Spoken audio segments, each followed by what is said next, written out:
Hello everyone, welcome to the Exia IAS Academy. तो चलिए देखते हैं कौन से इम्पोर्टेंट न्यूज़ आर्टिकल है जो रेलेवेंट रहेंगे एग्जाम पर्सपेक्टिव से। ओके, तो जो पहला आर्टिकल है वो बात करता है about rate cut by RBI. तो 25 बेसिस पॉइंट रेट कट किया है, मतलब 0.25% रेपो रेट में घटाव देखने को मिला है। तो जो रेपो रेट था अब तक कट करने से पहले वो 6.50% था, तो अभी ये आपका 6.25 हो गया है। ओके, तो इससे क्या पोटेंशियल बेनिफिट होंगे वो हमें देखना ज़रूरी होगा। ओके, तो इसमें क्या है, कुछ दिन पहले ही एक आर्टिकल डिस्कस किया गया था कि जो फिस्कल पॉलिसी है और जो मॉनेटरी पॉलिसी है उसके बीच क्या है, एक सिंक होना ज़रूरी है। ओके, तो जैसे कि हमने आपका बजट में देखा, जो फिस्कल पॉलिसी को दर्शाता है गवर्नमेंट का, तो बजट में हमने देखा कि जो आपका एक कंजम्पशन ड्रिवन ग्रोथ के बारे में कहा गया है, जिसमें आपका टैक्स कट दिया गया है, टैक्स की छूट दी गई है। तो उसको सब्सटेंशिएट करने के लिए, प्लस जो ग्रोथ है उसको सब्सटेंशिएट करने के लिए मॉनेटरी पॉलिसी में भी चेंजेस लाए गए हैं। और उसमें क्या किया गया है, जो रेपो रेट है उसमें कट किया गया है। तो क्या किया जा सकता है, इससे क्या बेनिफिट होगा कि जो हमारा लोन होगा मार्केट में वो अभी चीप होगा और मार्केट में लिक्विडिटी और आएगा। ओके, कैसे? क्योंकि बैंक जो है अभी आपका पिछले ईयर की तुलना में कम रेट में, कम इंटरेस्ट रेट में लोन दे पाएंगी। ओके, और जो हमारे कंज्यूमर्स है और जो इन्वेस्टर्स है वो भी इनकरेज होंगे। ओके, कैसे? जो जब रेट कम होगा तो लोन का रेट जब कम होगा तो इन्वेस्टमेंट सस्ता होगा और कंजम्पशन में भी क्या होगा, सस्ता पड़ेगा क्योंकि कम इंटरेस्ट चुकाना होगा। तो इससे क्या है, अभी जब इन्वेस्टमेंट बढ़ेगा, कंजम्पशन बढ़ेगा, तो देश का जो ग्रोथ स्लो डाउन है वो हम क्या कर सकेंगे, उसमें ग्रोथ पा सकेंगे। ओके, चलिए आगे देखते हैं। तो ये आर्टिकल इसी बारे में बात करता है और इसके रिगार्डिंग जो भी चीज़ें हैं, जो भी फैक्ट है, जो भी आपके कंसेप्ट है, सभी इसमें मेंशन कर दिए गए हैं। तो ये आप एग्ज़ाम के लिहाज से देख सकते हैं, तो ये सभी चीज़ें ज़रूरी होंगी। तो इसी के साथ जो आरबीआई का मॉनेटरी पॉलिसी फ्रेमवर्क है उसका इवोल्यूशन कैसे हुआ 1935 से लेके, क्योंकि 1935 में ही आरबीआई का फॉर्मेशन हुआ था। तो तब से लेकर के आज तक कौन से चेंजेस आए हैं प्री लिबरलाइजेशन एरा में। ओके, सिलेक्टिव क्रेडिट कंट्रोल कैसे किया जाता था, कैसे क्रेडिट रैशनलाइजेशन किया जाता था, ओके, कैसे जो इंटरेस्ट रेट है उसको एडमिनिस्टर किया जाता था, वो सभी चीज़ें हमें पास्ट से लेके अभी तक समझनी ज़रूरी हो जाती है। ओके, और अभी जो है, अभी जो आपका मॉनेटरी पॉलिसी है उसमें हम क्या करते हैं, हमारा आरबीआई इन्फ्लेशन को टारगेट करता है 4% ±2% के अंदर इसको रखना होता है। ओके, ताकि हम क्या कर सके, हमारा ग्रोथ पा सके और जो इन्फ्लेशन है उसको भी कंट्रोल में रख सके। ओके, चलिए आगे देखते हैं। तो ये सभी चीज़ें इसमें मेंशन की गई है, तो इसको आप पढ़ लीजिएगा, ये एग्जाम के पॉइंट ऑफ व्यू से ज़रूरी रहेगा। चलिए देखते हैं अगला आर्टिकल। तो जो अगला आर्टिकल है वो बात करता है budget beyond the tax break. Okay, push for spending and investment. तो अभी क्या है, जो आरबीआई का रेट कट है उसी के रिगार्डिंग ये टॉपिक बात करता है। तो इसमें जो आर्टिकल है ये थोड़ा डिफरेंट पर्सपेक्टिव देता है और ये थोड़ा डिफरेंट पर्सपेक्टिव देता है। तो ये दोनों आर्टिकल इसीलिए रखा गया है ताकि आपको क्या किया जा सके, एक डिफरेंट पर्सपेक्टिव बताया जा सके। ओके, चलिए आगे देखते हैं। तो अभी ऐसा नहीं है कि रेट कट करने से ही क्या है, आपका कंजम्पशन बढ़ जाएगा या इन्वेस्टमेंट बढ़ जाएगा। उसके लिए और भी डिफरेंट फैक्टर्स है जो काम करते हैं, तो उन चीज़ों के बारे में भी इसमें मेंशन किया गया है, तो ये भी आप पढ़ लीजिएगा। चलिए आगे देखते हैं। जो अगला आर्टिकल है वो बात करता है रिगार्डिंग एआई। ओके, तो एआई का जो रेस चल रहा है, और इस रेस में अभी क्या है, आपके यूएस, फिर चाइना और यूरोपियन यूनियन आगे है। तो इंडिया को कैसे आगे बढ़ना है, कैसे अपना एआई का जो फाउंडेशन है उसको कैसे स्ट्रॉन्ग करना है, उसी रिगार्डिंग ये आर्टिकल बात करता है। तो कल जैसे मैंने बताया था कि एआई के लिए जो सॉफ्टवेयर चाहिए उसके लिए तो इंडिया स्ट्रॉन्ग है, इंडिया के पास रिसोर्स भी है और ह्यूमन रिसोर्स का पूल भी है। तो अभी हमें करना क्या है, इसमें जो हार्डवेयर है, ओके, उसको डेवलप करना ज़रूरी है। तो इसी के लिए गवर्नमेंट क्या स्टेप्स ले रही है, जैसे सेमीकंडक्टर प्लांट्स बिठा रही है, और इसी के उपरांत जो भी करना है, जो भी आपका क्रिटिकल मिनरल्स के रिगार्डिंग जो भी पॉलिसीज़ है, कैसे क्रिटिकल मिनरल्स गवर्नमेंट एक्वायर कर रही है, तो ये चीज़ों को हमें जानना ज़रूरी हो जाता है। और ये आर्टिकल उसी के बारे में बात करता है। तो ये भी क्या है, इन फ्यूचर एग्ज़ाम के लिए ज़रूरी हो जाएगा। ओके, एक तो आपका growth related, employment related, okay, ये आर्टिकल हो गया। तो growth related, employment related, monetary policy related, fiscal policy related आपको इससे, ये जो पहला आर्टिकल है इससे नॉलेज मिल जाएगा। ओके, पहला जो 2 आर्टिकल है। और ये दूसरा आर्टिकल जो एआई के बारे में है, तो आपने देखा ही होगा हमारा जो एनालिसिस है या पीडीएफ है, लगातार हम एआई के ऊपर, फिर आपके क्रिटिकल मिनरल्स के ऊपर डिस्कस करते आ रहे हैं, और पीडीएफ भी दिया जा रहा है। तो ये इसी का क्या है, वैल्यू एडिशन है। तो इसको भी आपको समेट लेना है, ताकि आप इससे जो भी इस टॉपिक के रिलेटेड जो भी क्वेश्चन आए उसको टैकल कर सकें। ओके, तो AI related question in future में देखा जाएगा। ओके, तो चलिए आगे बढ़ते हैं। तो सभी चीज़ें देखिए आप इसमें बुलेट के फॉर्म में दी गई है। ओके, चलिए आगे देखते हैं। अगला जो टॉपिक है वो बात करता है कि हमने जो अभी रिपब्लिक डे सेलिब्रेट किया, हमारा 75 ईयर्स कंप्लीट हो चुका है एज अ रिपब्लिक। तो as a republic 75 years complete हो चुका है। तो इस अवसर पे ये आपका पूरा डायग्नोसिस किया है इस आर्टिकल में कि हमने कितने अचीवमेंट्स प्राप्त किए अब तक, और कितने अचीवमेंट्स अभी भी हम प्राप्त करने को बाकी है। ओके, तो उन चीज़ों के ऊपर बात किया है। तो हमें विकसित भारत बनने के लिए जो भी हमारे लैगिंग्स है उनको हमें ठीक करना पड़ेगा। सोसाइटी में जो भी आपका इनइक्वालिटी देखा जा रहा है, इनजस्टिस है, ओके, उन चीज़ों को एड्रेस करना होगा। उसी रिगार्डिंग ये आर्टिकल बात करता है। तो हमने क्या अचीवमेंट किया और क्या अचीवमेंट करना है, कौन कौन से चैलेंजेस अभी भी परसिस्टेंट है, उसी के रिगार्डिंग ये आर्टिकल बात कर रहा है। बहुत ही अच्छा इंसाइटफुल आर्टिकल है। ओके, तो इससे आप क्या है, डिफरेंट जो जीएस पेपर 1, 2, 3 और 4 है उसका अंडरस्टैंडिंग बना सकते हैं। ओके, चलिए आगे देखते हैं।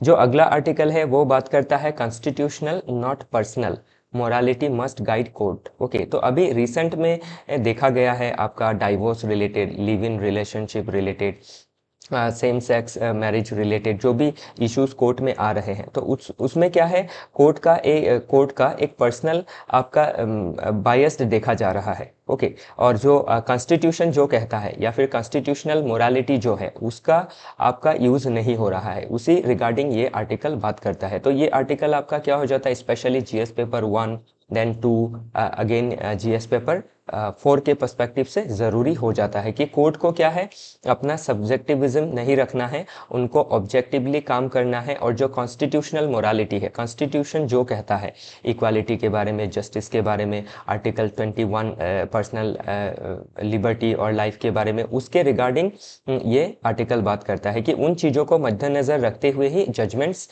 देने हैं। ओके, और जो इंडिविजुअल का राइट है वो प्रोटेक्ट करना ज़रूरी है। तो इसके रिगार्डिंग ये सभी चीज़ें इसमें मेंशन की गई हैं। और जो भी इम्पोर्टेंट केस हाईलाइट है वो भी इसमें दिए गए हैं, जैसे जोसेफ शाइन केस है, फिर आपका नवतेज सिंह जोहर केस है, तो ये सभी चीज़ें इसमें मेंशन की है।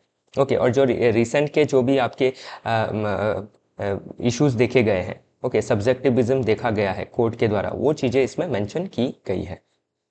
तो ये भी बहुत ही इंसाइटफुल आर्टिकल है। ओके, चलिए देखते हैं अगला टॉपिक।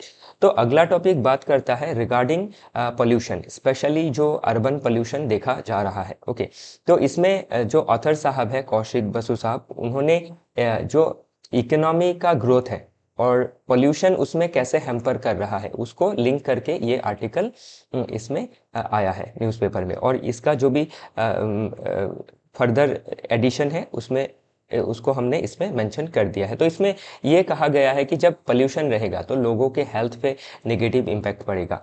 जो आपका एरिया होगा, जैसे दिल्ली है, ओके, या फिर नॉर्थ के जो भी स्टेट है, वहाँ पे अगर पोल्यूशन ज़्यादा बढ़ेगा तो उसमें क्या होंगे, आपका जो टूरिज्म सेक्टर है वो आपका डिसरप्ट होगा। जो भी बाहर से आपके टूरिस्ट आते हैं वो नहीं आएंगे। जो भी इन्वेस्टर्स है वो आपके टूरिज्म सेक्टर हो या डिफरेंट इंडस्ट्रियल फील्ड में आपका इन्वेस्टमेंट नहीं करेंगे। तो इससे ये पता चलता है कि पोल्यूशन का हमारे इकोनॉमिक ग्रोथ में, इकोनॉमिक डेवलपमेंट में क्या है, एक निगेटिव रोल है। तो इसको कैसे टेकल किया जाए उसी रिगार्डिंग ये आर्टिकल बात करता है कि पोल्यूशन क्या करता है, इकोनॉमी को हैम्पर करता है। तो इसीलिए हमें पोल्यूशन को भी ध्यान देना है। अभी बजट है या फिर कोई भी पब्लिक पॉलिसीज देखी जाती है, वो सेंट्रल गवर्नमेंट का हो या स्टेट गवर्नमेंट का हो, उसमें क्या है, पोल्यूशन में उतना ध्यान नहीं दिया जाता है जितना देना चाहिए। ओके, तो ये इसीलिए इसमें लिखा भी गया है, it rarely receives the policy urgency it deserves. Okay, तो ये जो पॉलिसी अर्जेंसी है ये डिजर्व करता है पोल्यूशन। ओके, तो पोल्यूशन को टेकल करना बहुत ज़रूरी है, नहीं तो इसका जो इकोनॉमिक कॉस्ट है वो देखा जाएगा। ओके, चलिए आगे देखते हैं। बाकी सभी चीज़ें इसमें मेंशन की है। तो लोगों के हेल्थ पे अगर इम्पैक्ट पड़ता है तो हमारा जो ह्यूमन रिसोर्स है वो इम्पैक्ट होगा। तो ह्यूमन रिसोर्स अगर इम्पैक्ट होता है तो वो इकोनॉमी को इम्पैक्ट करेगा। तो वैसे क्या है, एक आपका रिपल इफेक्ट देखा जाता है। चलिए देखते हैं अगला आर्टिकल। जो अगला आर्टिकल है वो बात करता है रिगार्डिंग आपके बजट के बारे में।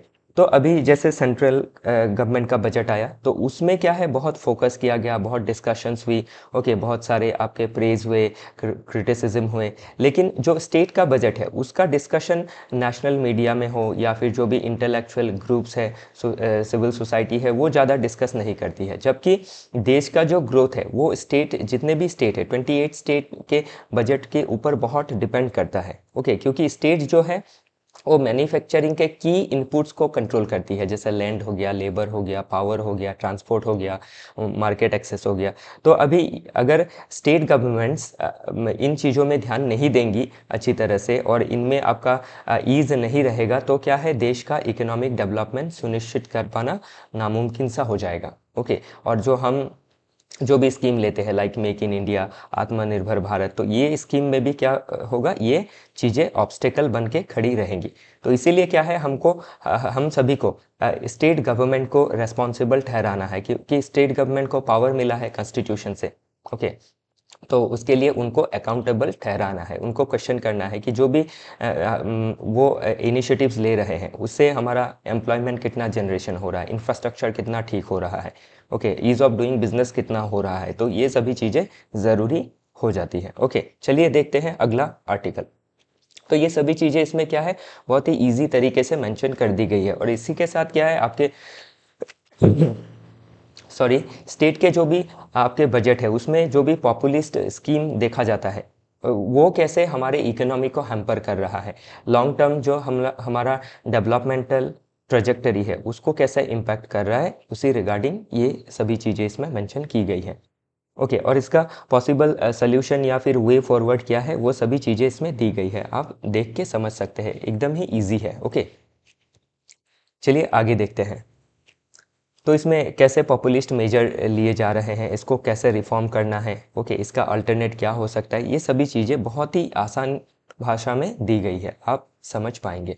चलिए आगे देखते हैं। जो अगला आर्टिकल है वो बात करता है रिगार्डिंग आपके ट्रम्प साहब ने जो आईसीसी है, इंटरनेशनल क्रिमिनल कोर्ट के ऊपर जो सैंक्शंस लगाए हैं उसी को लेके एक क्रिटिसिज्म देखा गया है। तो यूरोपियन यूनियन जो है उसने क्रिटिसाइज़ किया है यूएस के जो भी पॉलिसी है आईसीसी को लेकर के। ओके, फिर आपका जो आईसीसी के जो मेंबर्स है उन्होंने भी क्रिटिसाइज़ किया है, जो जजेस है उन्होंने भी क्रिटिसाइज़ किया है। ओके, तो उसी रिगार्डिंग ये आर्टिकल बात करता है कैसे यूएस का जो भी एक्शन है, यूनिलैटरल एक्शन, वो कैसे मल्टीलैटरलिज्म को, रूल बेस्ड ऑर्डर को डाइल्यूट कर रहा है, उसी रिगार्डिंग ये सभी चीज़ें इसमें दी गई है। ओके, और क्यों यूएसए रिएक्ट कर रहा है ग्लोबल जो भी इंस्टीट्यूशंस है उनके ऊपर, तो ये चीज़ें भी इसमें मेंशन की गई है, ये आप देख सकेंगे इसमें। ओके, चलिए आगे देखते हैं। जो अगला टॉपिक है वो बात करता है major announcement to be made during PM's French visit. Okay, तो भारत के पीएम साहब जो है पीएम नरेंद्र मोदी जी, तो वो फ्रांस विजिट करने वाले हैं 10 तारीख को। तो उसमें जो भी हमारा बायलैटरल रिलेशन है वो कैसे और इन्हांस होगा, ओके, कौन से सेक्टर में हम कोऑपरेशन करने वाले हैं, तो इसके बारे में ये आर्टिकल बात करता है। तो रिसेंटली हमने इंडोनेशिया के बारे में देखा, इसके बाद हमें फ्रांस के बारे में देखना होगा। तो आप लोगों को एक सवाल रहता है मन में कि आने वाले एग्जाम में आईआर रिलेटेड कैसे क्वेश्चन पूछे जा सकते हैं। तो रिसेंटली जो डेवलपमेंट्स देखे जा रहे हैं, ओके, जिन देशों के साथ उस रिगार्डिंग क्वेश्चन एग्जाम में पूछा जा सकता है। ओके, और जो भी इसके इम्पोर्टेंट हाइलाइट्स है, ओके, और जो भी हमें अपने ओर से इंक्लूड करना था वो सब हमने इसमें इंक्लूड कर दिया। और कैसे यूपीएससी का रेलेवेंस रहेगा, ओके, और जो यूपीएससी का रेलेवेंस रहेगा वही एपीएससी हो या फिर अलग स्टेट पीसीएस का रेलेवेंस भी सेम ही रहेगा। ओके, तो ये सभी चीज़ आपको समेटना होगा। तो फ्रांस से जो रिलेशन है हमारा वो लगातार इम्प्रूव होते जा रहा है। ओके, चलिए आगे देखते हैं।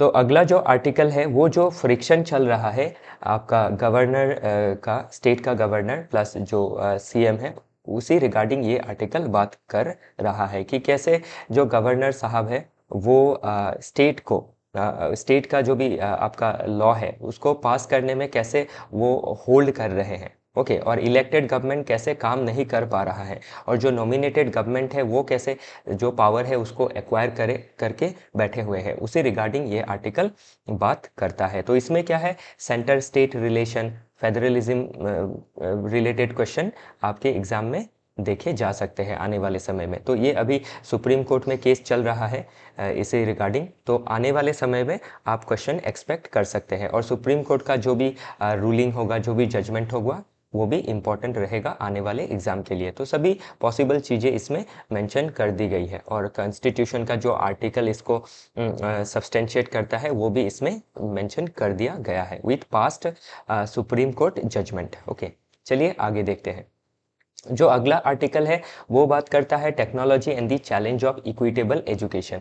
तो आपको पता ही है, जैसे प्रथम एनजीओ का जो रिपोर्ट आता है एएसआर रिपोर्ट, तो annual status of education report, तो उसमें जो भी फाइंडिंग्स देखी गई है टेक्नोलॉजी एंड एजुकेशन रिलेटेड, उसी फाइंडिंग्स को इसमें मेंशन किया गया है। ओके, कि कैसे हम जो डिजिटल टेक्नोलॉजी है उसको हार्नेस कर सकते हैं बेटर एजुकेशन आउटकम के लिए, बेटर एक्सेस के लिए, बेटर क्वालिटी इन्हांसमेंट के लिए, उसी रिगार्डिंग ये आर्टिकल बात करता है। तो अगेन ये आर्टिकल क्या हो जाता है, टेक्नोलॉजी और एजुकेशन को रिलेट करता है, तो इसीलिए ये आने वाले समय के लिए आपके एग्जाम के लिए इम्पॉर्टेंट रहेगा। ओके, तो सभी चीज़ें इसमें क्या है मेंशन कर दी गई है, कौन कौन से स्कीम लिए गए हैं। ओके, इसके बाद क्या चैलेंजेस देखे जा रहे हैं, लैक ऑफ डिजिटल लिटरेसी, तो एकदम सिंपल चीज़ें हैं। ओके, तो ये चीज़ें आप अच्छी तरह से समझ पाएंगे, एआई का क्या रोल होगा एजुकेशन में, ये एकदम सिंपल चीज़ें हैं। ओके, चलिए आगे देखते हैं।